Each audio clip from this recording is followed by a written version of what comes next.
आगे हम ना वोल्टेज ट्रायंगल बनाना सीखेंगे कि सीरीज एलसीआर सर्किट के अंदर हम वोल्टेज ट्रायंगल कैसे बनाएंगे। ठीक है, तो जैसे यहाँ पर तुम्हें शो हो रखा है, हमने अभी पढ़ा है कि वोल्टेज क्रॉस रेजिस्टेंस हम ऐसे रिप्रेजेंट कर रहे थे। वोल्टेज अक्रॉस इंडक्टर को हम ऊपर रिप्रेजेंट कर रहे थे पिछले पेज के अंदर ही, और वोल्टेज अक्रॉस कैपेसिटर को हम नीचे रिप्रेजेंट कर रहे थे, नीचे को। तो हम उसको जो नीचे लिखा था वोल्टेज क्रॉस कैपेसिटर को, हम उसको ऊपर ही लिख सकते हैं, लेकिन माइनस वीसी लिख कर। नीचे तो लिखा था तब वीसी लिखा था वोल्टेज क्रॉस कैपेसिटर, अब अगर मैं उसको ऊपर लिखूंगा तो क्या लिख देंगे, माइनस ऑफ वीसी लिख देंगे। मतलब ये हो गया कि ऊपर वाला जो वेक्टर हो जाएगा, मतलब वेक्टर नहीं कहेंगे इसको, दिस इज नॉट वेक्टर, है ना, तो इसको हम फेजर्स बोलते हैं वैसे।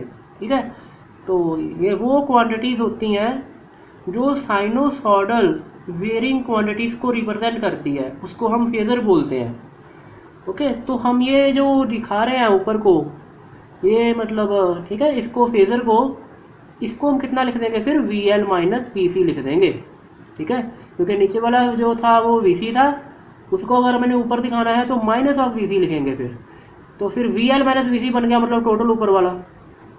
तो ये तो वी आर था, तो फिर नेट वोल्टेज क्या आ जाएगी, नेट वोल्टेज आ जाएगी बाय ट्रायंगल लॉ, ये नेट वोल्टेज हो जाएगी, है ना, इन दोनों का रिजल्टेंट यही होगा। तो this is the net voltage, और इनके बीच में जो होएगा ये, this is called the phase, इसी को तो फाई बोलेंगे, यही तो फेज होएगा। ओके, क्यों फेज होएगा, फेज इसलिए होएगा क्योंकि जो करंट की डायरेक्शन होएगी ना सर्किट के अंदर, उसकी डायरेक्शन ये होएगी जो वी आर की डायरेक्शन है। तुम पिछले पेज में देख सकते हो कि voltage cross resistance and current same phase में होते हैं, मतलब this is the direction of the current. लेकिन सर्किट के अंदर वोल्टेज की डायरेक्शन क्या आएगी, वो ये आएगी। ओके, तो वोल्टेज की डायरेक्शन है एंड करंट की डायरेक्शन ये है, तो दोनों के बीच में जो एंगल होगा करंट एंड वोल्टेज के बीच में, उसी को हम क्या बोलते हैं, फेज बोलते हैं। ठीक है, तो फेज का मतलब ही ये होता है, this is called the phase, this is phase between the current and voltage. तो फिलहाल अभी हम वोल्टेज निकालते हैं, तो वोल्टेज की वैल्यू क्या आ जाएगी, इसका स्क्वायर हो जाएगा, ये राइट एंगल ट्रायंगल ही बन रही है, इसका स्क्वायर एंड इसके स्क्वायर का रूट, इसका स्क्वायर एंड इसके स्क्वायर, ठीक है, that is equal to the this V square. तो v की वैल्यू हम क्या लिख सकते हैं, i इंटू जेड। जेड हमारे पास इस सर्किट का टोटल रेजिस्टेंस हो जाएगा, जिसको हम इम्पीडेंस बोलते हैं। जो हमारे पास एलसीआर सर्किट होता है उसका टोटल रेजिस्टेंस को हम क्या बोलते हैं, इम्पीडेंस, और उसको जेड से लिखते हैं इस तरह से। तो वोल्टेज तो i इंटू जेड आ गया, स्क्वायर है तो स्क्वायर तो सारा ऊपर लिख दिया है। तो वोल्टेज क्रॉस रेजिस्टेंस क्या आ जाएगा, i into R, voltage cross resistance I R होता है resistance. Okay, voltage cross resistance, तो स्क्वायर डाल दिया। VL क्या आ जाएगा, देखिए I इंटू एक्सएल, एक्सएल क्या होता था, this is the reactance of the inductor. ठीक है, तो इसका वैसे ही रूल होता है जैसे रेजिस्टेंस का, तो वोल्टेज क्रॉस रेजिस्टेंस कितना आ गया, I इंटू एक्सएल। इसी तरह से वोल्टेज क्रॉस कैपेसिटेंस कितना आ जाएगा, I इंटू एक्ससी। ओके, तो स्क्वायर है तो यहाँ पर स्क्वायर भी आना है, ये लिखा नहीं है उसने। तो ये एक बात ध्यान देने वाली है कि यहाँ पर जो हम जो करंट लिख रहे हैं ना, this current is called the IRMS value of the current. Okay, ये IRMS वैल्यू ऑफ करंट है जो हमने पीछे पढ़ी है। ठीक है, तो ये अपने पास आ जाएगा। अब दोनों जगह से I कॉमन आ जाएगा, यहाँ से तो I ठीक है लिख दिया, इससे भी I स्क्वायर है, यहाँ पर भी I स्क्वायर आना है क्योंकि ऊपर स्क्वायर डलना है यहाँ पर, तो वो I स्क्वायर कॉमन आ जाएगा, यहाँ पर भी I स्क्वायर है तो वो कैंसिल हो जाएंगे। तो जब I स्क्वायर कॉमन आ गया, अंदर क्या बचा, R स्क्वायर, और यहाँ पे क्या बचेगा, XL माइनस XC का होल स्क्वायर। तो ये लिखा हुआ है अब इसने, ठीक है, यहाँ पर भी डाल लेना, यहाँ पर भी स्क्वायर आने वाला है। तो इसके बाद जेड स्क्वायर इसके इक्वल आ गया R square plus XL minus XC का होल स्क्वायर। तो जेड क्या आ जाएगा, रूट, इस सारी क्वांटिटी का क्या आ जाएगा, अंडर रूट। इसको हम क्या बोलते हैं, impedance of circuit, this is called the impedance. और इम्पीडेंस किसके इक्वल आ गया, R square plus XL minus XC का होल स्क्वायर का अंडर रूट। तो इसको भी अगर हमने बनाना है, जैसे हमने वोल्टेज ट्रायंगल बनाई है, तो हम इम्पीडेंस ट्रायंगल भी बना सकते हैं। वो यहाँ पे देखो बना के रखी हुई है। तो इम्पीडेंस ट्रायंगल कैसे बनाएंगे, एक रेजिस्टेंस है R, उसको हमने ऐसे दिखा दिया, और ये जो क्वांटिटी एक्सएल माइनस एक्ससी, इसको हम ऊपर दिखा देंगे ऐसे।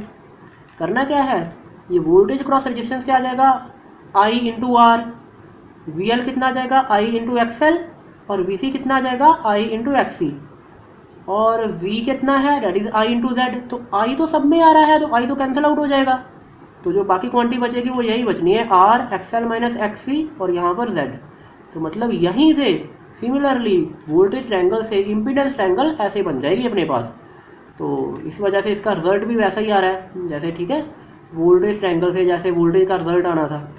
तो ये आ गया अपने पास। ये फाई को हमने पहले लिख रखा है, this phi is called the phase difference between current and voltage, जो यहाँ पर तुम्हें बताया ही था।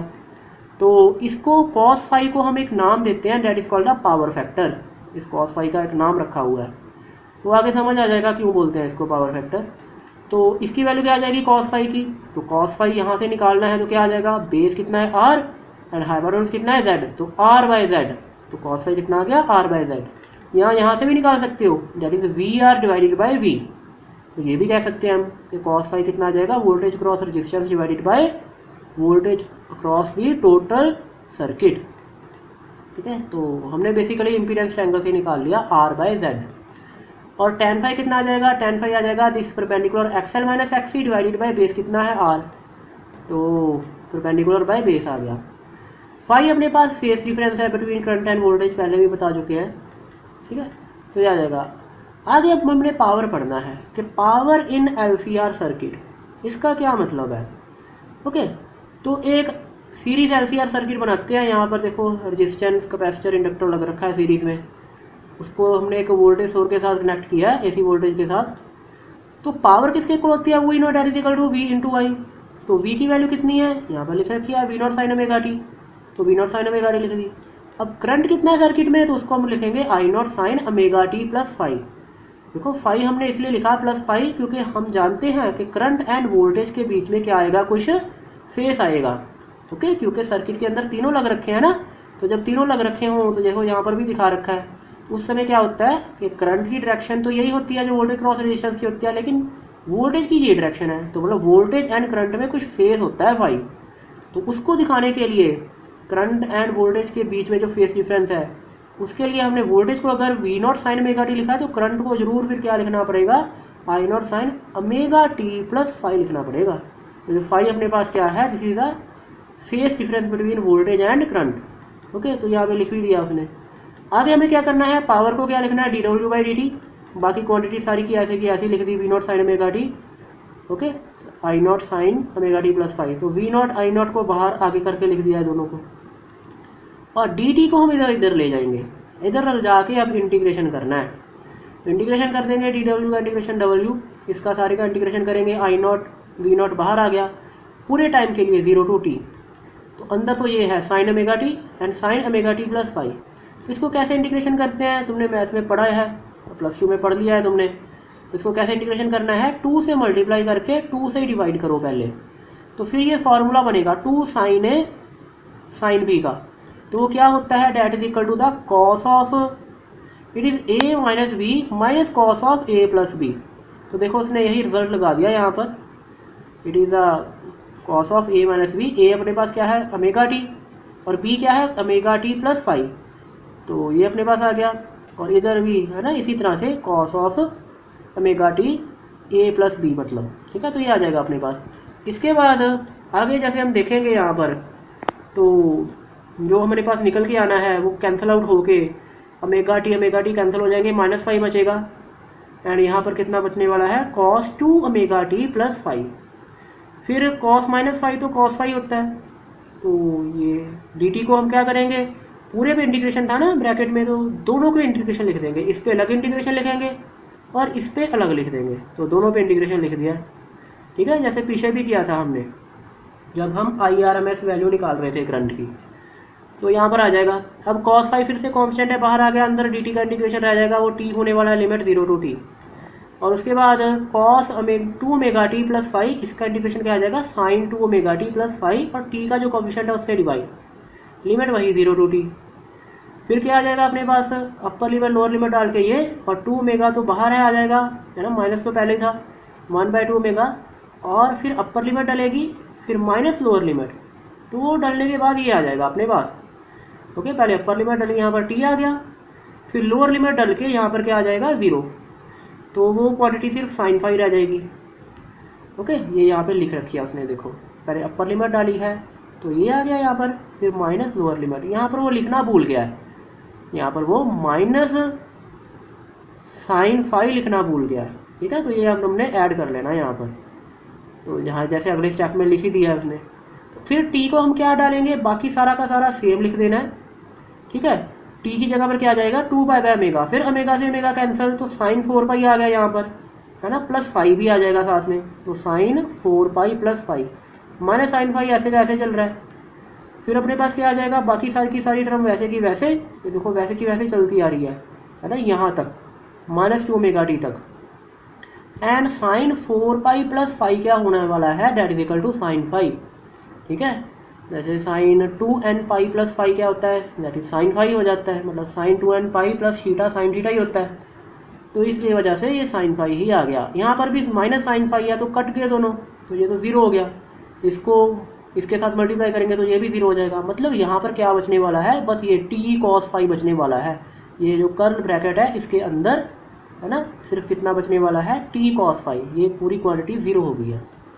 तो ये अपने पास आ गया फिर V naught I naught divided by 2 multiply by T cos phi.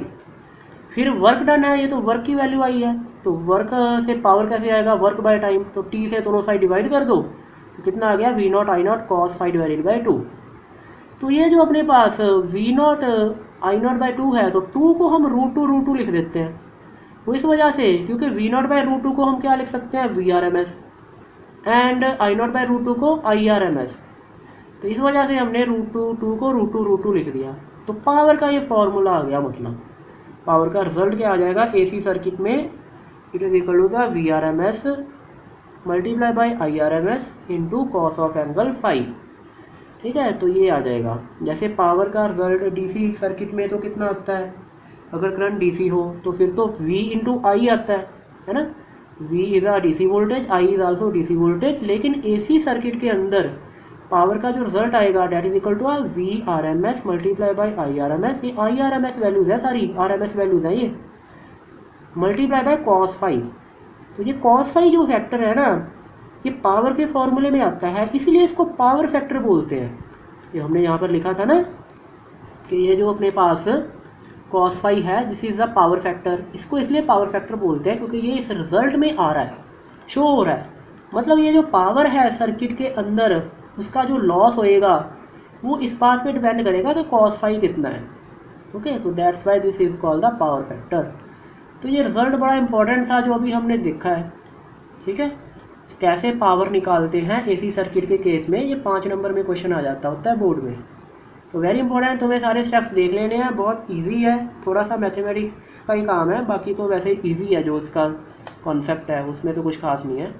तो ये आ जाएगा अपने पास, ठीक है। आगे हमने पढ़ना है रेजोनेंस। ये रेजोनेंस क्या होता है, तो रेजोनेंस इन एलसीआर सर्किट मतलब क्या होता है, देखो जब किसी सर्किट में करंट की वैल्यू मैक्सिमम हो जाए एंड रेजिस्टेंस की वैल्यू, रेजिस्टेंस मतलब एसी सर्किट में रेजिस्टेंस का मतलब क्या हो जाएगा, इम्पीडेंस। तो इम्पीडेंस की वैल्यू जब मिनिमम हो जाए एंड करंट की वैल्यू जब मैक्सिमम हो जाए, उस समय सर्किट जिस कंडीशन में होता है उसको बोलते हैं हम रेजोनेंस कंडीशन, ठीक है।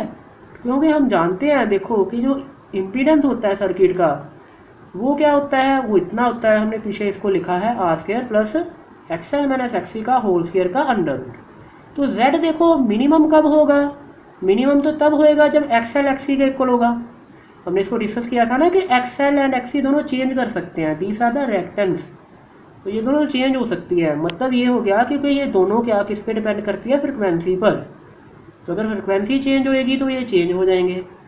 तो इस वजह से कोई ऐसा भी टाइम आएगा, मतलब कोई ऐसी भी फ्रिक्वेंसी की वैल्यू होएगी जब ये दोनों क्या हो जाएंगे, एक दूसरे के इक्वल। तो अगर इक्वल हो गए तो फिर इनका सब्ट्रैक्शन होगा वो तो जीरो हो जाएगा। उस केस में क्या होएगा, फिर Z क्या हो जाएगा, मिनिमम हो जाएगा। तो Z कब मिनिमम होएगा, जब XL XC के इक्वल हो जाएगा। ये लिख भी दिया उसने। तो XL तो ओमेगा L है एंड XC कितना है, 1/ωc। तो यहीं से हम एंगुलर फ्रिक्वेंसी ओमेगा निकाल लेंगे, मतलब वो वैल्यू जिस वैल्यू पर Z क्या होएगा, मिनिमम होएगा। तो वो जो सॉल्व करके ओमेगा स्क्वायर किसके इक्वल आ गया, 1/LC के। तो ओमेगा कितना आ जाएगा, इस सारी टर्म का अंडर रूट। तो this is called the resonance frequency. मतलब ये वो फ्रिक्वेंसी आ गया जहाँ जिस पर क्या हो जाएगा, रेजोनेंस कंडीशन आ जाएगी। ठीक है। तो उस समय करंट की वैल्यू क्या होगी, that is V by Z होती है करंट की वैल्यू, तो है ना, वोल्टेज बाय इम्पीडेंस। लेकिन Z क्या हो जाएगा उस केस में, R के इक्वल हो जाएगा। ओके, क्योंकि जब रेजोनेंस फ्रिक्वेंसी के ऊपर XL तो XC के इक्वल है, तो वो तो XL माइनस XC 0 हो जाना है, तुम पिछले पेज पे देख सकते हो। तो फिर Z की वैल्यू क्या निकलानी है, सिर्फ R, तो Z की वैल्यू R भर देंगे। ठीक है, तो करंट मैक्सिमम होएगा मतलब। तो जो ग्राफ बनेगा, अगर हम करंट का एंगुलर फ्रिक्वेंसी के साथ ग्राफ बनाए तो वो इस तरह से बनेगा जैसे ये फिगर में शो हो रखा है। और Z का अगर हम ओमेगा के साथ ग्राफ बनाते हैं एंगुलर फ्रिक्वेंसी के साथ, क्योंकि Z बदलेगा ना ओमेगा के साथ, क्योंकि Z में क्या आ रहा है, XL एंड XC दो टर्म आ रही हैं, तो XL एंड XC तो दोनों ही ओमेगा पे डिपेंड करते हैं। तो ओमेगा चेंज होगा तो ये Z भी चेंज हो जाएगा। तो जैसे जैसे ओमेगा चेंज होगा तो वो इस तरह से मतलब शो होता है Z। पहले वो जैसे ओमेगा बढ़ता है तो Z कम होता रहता है, एक टाइम पर जाके Z मिनिमम हो जाता है, जिसको हम क्या बोलेंगे, रेजोनेंस फ्रिक्वेंसी। जब Z मिनिमम हो गया उसके बाद फिर Z बढ़ने लग जाता है। तो करंट का ग्राफ बिल्कुल उल्टा बनना है, क्योंकि करंट किसके इक्वल होता है, डिवाइडेड बाई Z होता है ना, V बाई जेड। मतलब जब Z मैक्सिमम होएगा तो करंट क्या होना, मिनिमम होना है। तो इस वजह से जैसे जैसे Z कम होता जाएगा तो करंट क्या होना चाहता है, बढ़ता जाना है। एक टाइम पर जब Z बिल्कुल मिनिमम हो गया तो करंट उस समय क्या आ जाएगा, बिल्कुल मैक्सिमम। फिर Z जैसे बढ़ेगा वैसे वैसे करंट कम होता जाएगा। तो ये आ जाएगा मतलब, ये जो फ्रिक्वेंसी होएगी इसको हम क्या बोलेंगे, रेजोनेंस फ्रिक्वेंसी। यहाँ पर ये जो फ्रिक्वेंसी आएगी जिस फ्रिक्वेंसी पर करंट क्या है, मैक्सिमम, तो ये आ जाएगा अपने पास। ठीक है, तो उसके बाद वॉटलेस करंट क्या होता है ना, वॉटलेस करंट, वॉट तो पावर के यूनिट होते हैं। तो वॉटलेस करंट का मतलब क्या हो गया, मतलब वॉटलेस करंट का मतलब हो गया सर्किट के अंदर करंट तो फ्लो हो लेकिन पावर लॉस जीरो हो जाए, क्योंकि वॉट तो पावर के यूनिट है, वॉटलेस मतलब नो लॉस इन पावर। तो ऐसा हो कि करंट तो फ्लो करे सर्किट में लेकिन सर्किट के जो क्रॉस है वो पावर लॉस ना हो। तो उस समय जो करंट फ्लो करता है जब सर्किट में कोई पावर ना लॉस हो, तो that current is called the wattless current. ठीक है, तो हम जानते हैं पावर की वैल्यू तो ये होती है एसी सर्किट में, हमने पीछे पढ़ी है ये क्वांटिटी। तो कब पावर लॉस जीरो होगा, तब पावर लॉस जीरो होगा जब कॉस फाई जीरो हो जाएगा। तो कॉस फाई तब जीरो होना है जब फाई कितना होना है, पाई बाय 2, क्योंकि कॉस पाई बाय 2 जीरो होएगा। इसका मतलब है कि जैसे ही फेस फाई क्या हो गया, पाई बाय 2, तो ये पावर ने जीरो हो जाना है। ओके, तो फाई पाई बाय 2 कब होगा, फाई पाई बाय 2 तब होएगा जब सर्किट में जहाँ तो सिर्फ कैपेसिटर लगा हो जहाँ सिर्फ इंडक्टर लगा हो।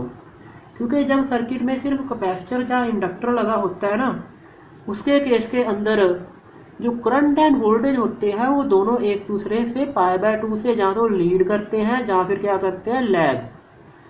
तो इसके केस में फिर फाई ने पाई बाय 2 हो जाना है एंड पावर लॉस कितना हो जाएगा, जीरो। तो यही चीज इसने लिख रखा है, in for circuit with capacitor and inductor only, capacitor और इंडक्टर के ओनली जब हो तब फाई पाई बाय 2 हो जाएगा। So there will be low loss in power in this circuits, यहाँ पर सर्किट्स आएगा। ओके, तो ये आ जाएगा। जो हमारे पास चोक कॉयल होती है एक, है ना, ये नाम सुना होगा। हमारे पास जो ट्यूब्स होती हैं तुम्हारे पास घरों में जो लगी हुई रॉ ट्यूब्स होती हैं, उनके अंदर भी होता है ये। उनमें जो सर्किट बोर्ड होता है ना, उसके ऊपर उसमें बेसिकली ये चोक कॉयल ही होती है। तो चोक कॉयल मतलब क्या होता है, तो चोक कॉयल का मतलब इंडक्टर ही होता है एक। ठीक है, जैसे यहाँ पर दिखा रखा है।